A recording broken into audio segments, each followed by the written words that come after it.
Do you know? Surrender does not mean passively giving up to life. Surrender inspires us to be active participants in our life, to be totally present in each moment of our life. By surrendering, we can realize the power of the moment-to-moment mystery that is unraveling in our life. When we surrender our egos, we are able to open our hearts and perceive the higher purpose of our being. Ishwar Pranidhana, or surrender to God, presupposes that there is a divine force at work in our lives. Whether we call it God or providence or grace or our own higher self, this force is greater than we are. And the most important nature of this force is that it cares deeply for us. Maharishi Patanjali talks about the 5 golden niyamas in his Yoga Sutras. Shaucha, Santosh, Tapah, Swadhyaya, Ishwar, Pranidhana, Niyamaha. That is, the 5 niyamas are Shaucha, that is purity, Santosha or contentment, Tapah, that is austerity or training of the senses, Swadhyaya or self-reflection, and Ishwar Pranidhana or surrender to God or letting go of the control. So today we shall be going very deep into the aspect of Ishwar Pranidhana or surrender to God. So stay with us till the end. And if you have not subscribed till now, I suggest you to subscribe to this channel now so that you do not miss out on the forthcoming videos in this series. But before we proceed, kindly allow me to pay my gratitude to my Guru. Om Hrom Shri Kanaiyalal Sharmaye Namaha. Om Shri Guruve Namaha. The act of surrendering our actions completely to God is called Ishwar Pranidhana. In Ishwar Pranidhana, the seeker considers himself to be just an instrument for doing the work, and he relinquishes the doership. And then, without attachment to the fruit of his karma, whatever he gets as a result, he accepts it with a sense of grace. So Ishwar Pranidhana is a very highly evolved state which can directly lead the seeker to the benefit of Samadhi. In fact, the trinity of 3 niyamas, that is Tapah, Swadhyaya and Ishwar Pranidhana, are so important and so powerful, and they are so interlinked that Maharishi Patanjali speaks about them in the first shloka itself of the 2nd chapter. He says, Tapa Swadhyaya Ishwar Pranidhanani Kriya Yoga. He says, yoga of action, that is Kriya Yoga, involves the eagerness to act, that is Tapa, self-reflection, that is Swadhyaya, and surrender, that is Ishwar Pranidhana. So chapter 2, Sadhana Pad of Yoga Sutra begins with the concept of Kriya Yoga or the yoga of action. So Kriya Yoga suggests that if we want to change our lives, then we should follow 3 concepts. The first concept is Tapaha or austerity or control of senses to purify the body, to purify our thoughts, to purify our emotions. And this step requires action, and most often an action which is something different from what we have been doing till now. Here Maharishi Patanjali's doing or action means acting in a way that will lead us to a more calmer, a more joyful and a more peaceful state. And sometimes taking action does not mean doing more. Sometimes it means doing less. Second is Swadhyaya or self-reflection. So doing or taking action is not enough. We need to look at our own intentions and our goals, and we should question their value. We need to reflect on the way we behave, the way we think, the way we speak. Swadhyaya is a key step in the journey of yoga. However, since our mind is often clouded and is unable to see clearly, it is suggested that we seek the help of a realized guru. And third is Ishwar Pranidhana, which means letting go of the control, letting go of the results, or it means surrender to a higher power.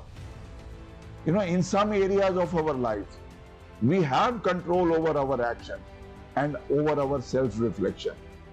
However, there is a large part of our life that we have no control over. We don't know what will happen to us when we leave our homes every day. We have this need to control and know everything. It makes us feel safe. Now, Maharishi Patanjali later talks about the concept of attachment and fear. Therefore, letting go of the control is perhaps the hardest for most of us to practice. So, it requires trusting life. It requires a faith that we will be okay. It requires us to let go of our expectations of how things should be. And this is very hard, very, very hard. How much of our time is spent judging others? This is why Maharishi Patanjali and many other ancient texts, they emphasize the idea of surrender, of letting go and going with the flow, because it ultimately leads us to be lighter and to be freer. So the purpose of Tapa, Swadhyaya and Ishwar Pranidhana is all single: the affirmation of the supremacy of our higher consciousness. And this requires persistent and a strenuous effort on the part of the mind to prevent the incoming of the impressions of desires from the objects outside, and to create impressions of a positive character in the form of love to God. So, Vijatiya Vritti Nirodha and Sajatiya Vritti Pravaha, these two processes, they constitute sadhana. Vijatiya Vritti Nirodha means putting an end to all the incoming impressions from external objects and allowing only those impressions which are very helpful in contemplation on the reality of God. Vijati means that which does not belong to our category or our species. Now, what is our species? Here, the meaning of species is not mankind or human nature. Our species here means our true nature, a spiritual spark, a divine location in our center. The soul that we are is the species that we are. So the impressions, the thoughts, the feelings and ideas which are in agreement with the character of the soul, which is our jati, which is our species, only those should be allowed. And anything that is contrary or different from this should not be allowed. So the Vijatiya Vritti Nirodha is the inhibition or putting an end to all those vrittis or modifications of the mind in respect of things outside of us, because the soul is not anything that is outside, that is within us. And Sajatiya Vritti Prava is the movement like a flow of the river, or the pouring of the oil continuously without break, which means universality. So this threefold effort, which means firstly, a positive effort at the control and restraint of the senses. Secondly, a deep study of the scriptures which are wholly devoted to the liberation of the spirit. And thirdly, a constant remembrance in one's mind that God is all, with a surrender of oneself to His supremacy.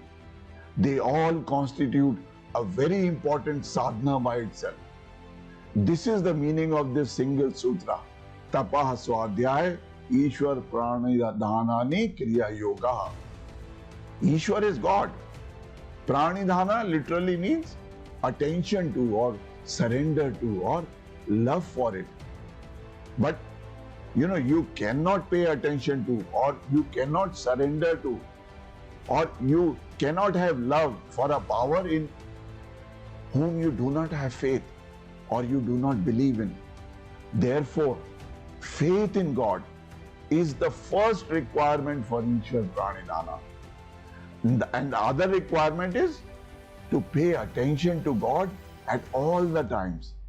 See, paying attention means to be conscious of Him at all the times in our mind.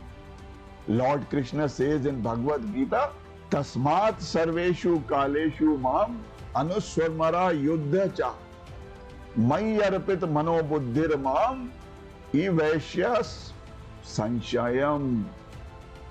That means at all times remember me, says Lord Krishna. Always remember me.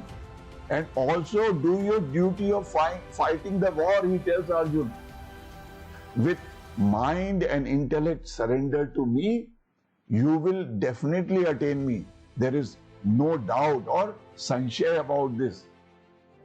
And this definition of Karma Yoga applies to people from all walks of life. For you, for me. Shri Krishna says to Arjuna, do your duty with your body and keep your mind attached to me. As a warrior, Arjuna must fight. That is his duty. But even in the middle of a battle, he should remember God. And the same message is for everyone. Whether you are a farmer, you are an engineer or a doctor or a student or a homemaker or any other professional. People often misunderstand and give excuses that they are unable to devote their time for spiritual activities because they are preoccupied with worldly activities. They perceive that both material and spiritual goals cannot be pursued concurrently. But Lord Krishna's message in this verse defies all these myths and excuses. In the practice of Karma Yoga, only the body must be engaged in worldly work, but the mind should always be attached to God. It is then our worldly actions would not be bound by the law of karma. Works that are performed with attachment result in karmic reaction. When work is performed without attachment, one gets free from the karmic results of such works. This is the true definition of Karma Yoga. Do your worldly duties, but your mind should always be thinking of God. The very instant we forget God, our mind is taken over by Maya. Our desire, our envy, our greed, lust, anger, hatred. Therefore, it is necessary that we keep our mind always attached to God. Some people claim to be karma yogis because they practice both karma and yoga. So every day they do their worldly duties, which they call karma, and a few minutes of yoga or meditation on God. However, this is not the definition of karma yoga given by Bhagwan Shri Krishna in the Bhagavad Gita. He says there are only two conditions in karma yoga. First, while doing any work, the mind should always be thinking of God. And secondly, the remembrance of God should be constant throughout the day and not intermittent. This famous couplet by Sant Kabir beautifully expresses this concept. Sumran ki sudhi yo karo, jio gagar panihari, bolat dolat surat mein kahe kabir vichari. He says, Remember God, just as that village woman remembers that the water pot is on her head. She speaks with others, she walks on the path, but her awareness always keeps holding on to that pot. When our mind is attached to God in every moment, we are in the sacredness of the present moment. We are then able to perceive that there is a purpose hidden in each event. And if we trust this hidden purpose, life will always surpass our own expectations. When we release our rigidity and our need to control, when we joyfully engage life as it comes to us, and when we replace our egos with devotion to that of higher consciousness, we can then begin to taste the bounty of this jewel. One of the asanas of yoga is known as Shavasana. It is a good posture for practicing surrender. Lying in a corpse pose signifies the death of the physical and mental activity, which we have been participating in. In Shavasana, we just lie there, releasing any tension in our bodies, letting go of the effort, and trusting that the breath will breathe us and the body will renew itself. It may sound easy, but actually it's not. In the practice of Shavasana, we begin to learn the meaning of letting go of all the efforts with which we physically and mentally keep fighting with. We find ourselves in the controlling mode. We are fighting life, or we are fearful of life. When we find ourselves in the letting go mode, we are in the flow of surrender. Have you ever noticed how they do water rafting? They know the power of the water currents. To fight them is to lose. Instead, we must know how to use those currents to our advantage, to navigate through them safely. Learning to surrender is very similar to rafting. Knowing that the power is in the current and our own skill to keep the raft from capsizing. Surrender is learning to skillfully ride with what every moment begins to us, or all the while enjoying that process of every moment. But most often, we are always waging a war on every moment by demanding that it give us what we want, the way we like it to be. And this attitude is so disastrous if you are on a raft, and it is disastrous in life. When we demand life to be in a certain way, we restrict ourselves rather than open to the current of life. Surrender is not passive. Swami Rama says, do what is yours to do. Don't do what is not yours to do. These may appear to be very simple words, but they are profound to understand the meaning of surrender. As we let go of what we can't change, we are able to grow more and more into our own unique gifts. There is something that is ours to do, and whether it is large or small, in doing that, we contribute to the whole of humanity. Surrender is an act of devotion in our hearts, which permeates all our attitudes and all our actions. So Ishwar Pranidhana is the surrender of the ego to a higher purpose. When ego is surrendered, our heart expands. When the ego stops fighting hard, our life begins to ease up and it becomes more rhythmic. When the ego stops fighting, life begins to nourish our mind and soul in so many amazing ways. As we understand the true meaning of Ishwar Pranidhana, we begin to understand the magnanimity of that consciousness that guides us, that protects us, that nourishes us and that cares for us.